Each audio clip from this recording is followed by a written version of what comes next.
On the phone here, Randy Sutton, joining me by phone, law enforcement expert, retired Las Vegas Metropolitan Police Department, a lieutenant. Thank you so much for joining me. Goodness knows Las Vegas has had their share, and most recently what we saw happen on the Strip there.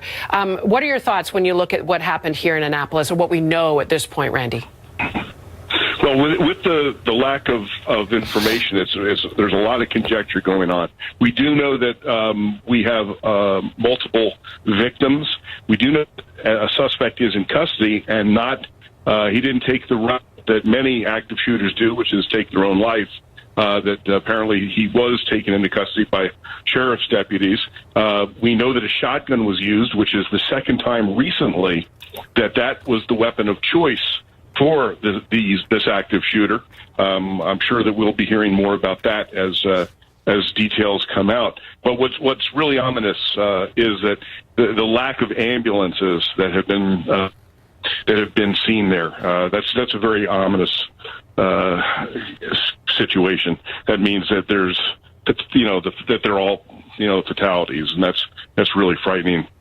We haven't been able to confirm. As you mentioned, we do know there are multiple people shot. A source tells us, right? A source tells us that there were multiple injuries. We don't know, and Maryland police, Annapolis police are being fairly tight-lipped on that. Again, because they are still securing that building and going door to door, room to room, floor to floor, it could be a question of making sure that they know what the true count is at this point.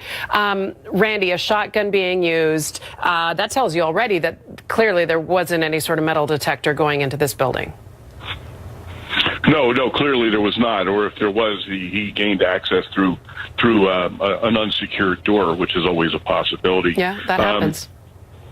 But here's the shotgun is a very, very devastating weapon.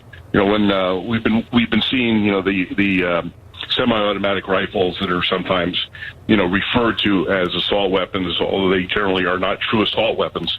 There is of course much made of the dangerousness of those weapons. Shotguns at a close distance are probably one of the most devastating weapons that you can employ, and that's why when I first saw that shooter used a shotgun on the high school shooting, I was very concerned because I thought that would mean that we would see more of that, and here we are just a month later or so, and we're seeing that weapon employed again, and that's a very frightening aspect.